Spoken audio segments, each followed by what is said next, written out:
मांजर दूध पिताना डोळे मिटून दूध पिते. डोळे मिटल्याने मांजराला काहीच दिसत नाही.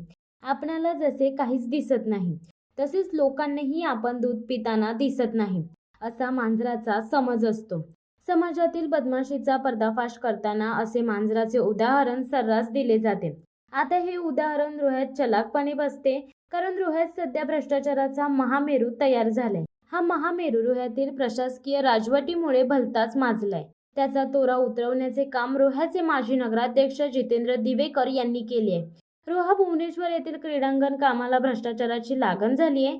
जवळजवळ या प्रकरणी 98 लाखांचा टेंडर घोटाळा झाल्याचे जितेंद्र दिवेकर यांनी शिवसत्ता टाइम्स न्यूज चॅनलशी बोलताना सांगितले. भरावाच्या कामातून वारेमाप पैसा कमावण्यासाठी क्रीडांगणाचे टेंडर काढणारे रोहा नगर परिषदेचे प्रशासक तथा मुख्याधिकारी यांच्यावरही दिवेकर यांनी थेट आरोप केलेत. निविदा स्पर्धेतील सर्व ठेकेदारांची बयाना रक्कम एकाच खात्यातून भरली गेली आहे.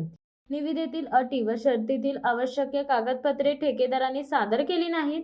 असे असताना 98 लाखाचे काम नवोदित बेरोजगार अभियंत्याला देण्याचे कारण काय, असा सवाल जितेंद्र दिवेकर यांचा आहे.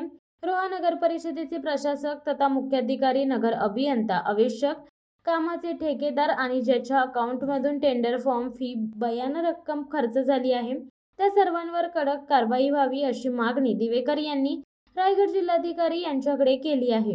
रोह्यातील भ्रष्टाचाराच्या महामेरूचा पर्दाफाश करण्याची भाषा दिवेकर यांनी बोलून दाखवली. रोह्यातील जो जुना पंप हाऊस होता, जिथं नगरपालिकेला पाणी सप्लाय व्हायचं, फिल्टरेशन प्लॅन होता भुवनेश्वरला, तिथं क्रीडांगणासाठी त्याचा भरावाचा टेंडर काढलेला होता. मौजे भुवनेश्वर येथील नगर परिषदेच्या मैदानावर विविध सुविधेचे कामं करणे या कामाचा टेंडर काढलेला होता. 98,08,562 रुपयाचा ही निविदा सादर केलेली होती. ह्याच्यामध्ये 3 निविदाधारकांनी निविदा भरल्या. मयुरेश कोंडे, समीर जाधव आणि सर्वेश चोरगे. आता ह्याच्यातलं एक वैशिष्ट्य म्हणजे या तिघांनी जे भरलेले आहेत त्या तिघांपैकी हा मयुरेश कोंडेचा हा टेंडर पास झाला. मयुरेश कोंडेचा टेंडर पास झाला, पण त्या टेंडरमध्ये ऑनलाईन अटी आहेत. त्या अटी अशा आहेत का त्या टेंडर भरताना का तुमच्याकडं 3 वर्षाचा इन्कम टॅक्सचा सर्टिफिकेट पाहिजे. तर मयुरेश कोंडेचा जो सर्टिफिकेट आहे फक्त 1 वर्षाचाच जोडलेला, अशी जे आम्हाला कागदपत्र प्राप्त झालेली आहे त्याच्यावरना.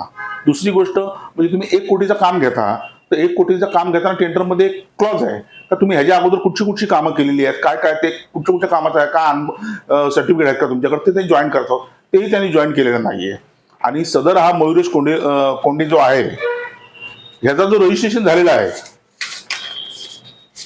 ह्याचा रजिस्ट्रेशन जो झालेला आहे तो 2022-23 ह्याच्यामध्ये झालेला आहे. बघा, 2022-23 मध्ये रजिस्ट्रेशन झालंय.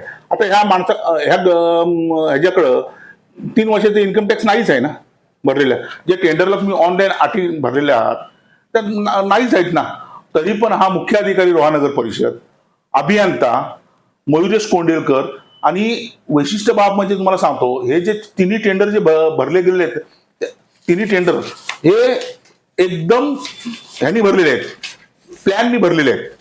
म्हणजे भ्रष्टाचाराने हे तिन्ही टेंडर भरताना जी एकाच खात्यातनं तिन्ही टेंडरसाठी रक्कम दिलेली आहे त्याने, म्हणजे मयुरेश कोंडेलकरची, समीर जाधवची आणि चोरगेची. म्हणजे हा कॉम्पिटिशन नाही आहे, हा भ्रष्टाचार आहे. हा कॉम्पिटिशन नाही, हा भ्रष्टाचार आहे.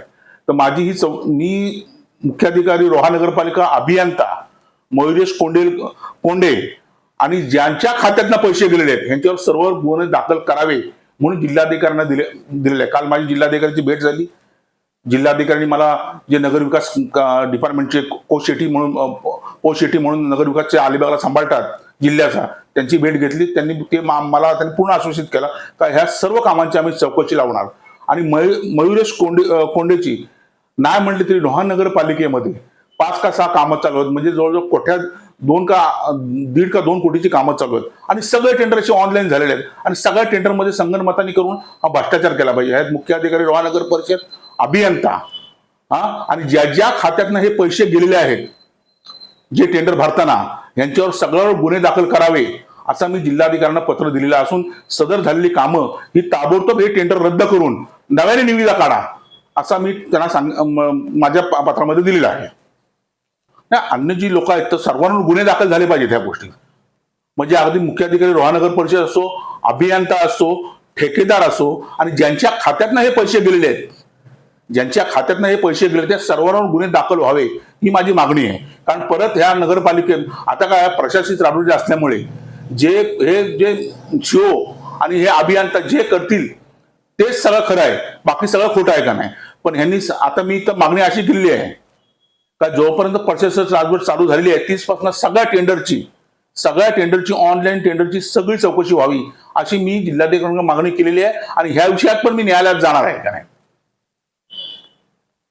असा मुख्याधिकारी एकाच पक्षाचं काम करता असं मी बोलणार नाही आहे. माझ्याकडे जी प्राप्त झालेली कागदपत्र आहेत त्याच्यावर मी बोलणार आहे का नाही. माझ्याजवळ जे प्राप्त झालेली कागदपत्र आहेत त्याच्यावर मी बोलणार आहे, जी टेक्निकली पॉइंट्स आहेत आणि जे खरोखर संगनमताने हा जो झालेला भ्रष्टाचार, हा सगळा संगनमत आहे, त्या संगनमताने झालेला भ्रष्टाचार आहे का नाही. अशी कोट्याधी रुपयाची कामं ही नगरपालिकेत चालू आहेत आणि ही जनतेच्या पैशाची जी प्रशासन राजवटीमध्ये जी लूट चाललेली आहे याला कुठेतरी आळा बसला पाहिजे. शिवसत्ता टाइम्स न्यूज ब्युरो रोहा. धडक बेधडक वृत्त देणाऱ्या आपल्या शिवसत्ता टाइम्स न्यूज चॅनलला लाल बटन दाबून सबस्क्राईब करा आणि बेल आयकॉनला क्लिक करायला विसरू नका.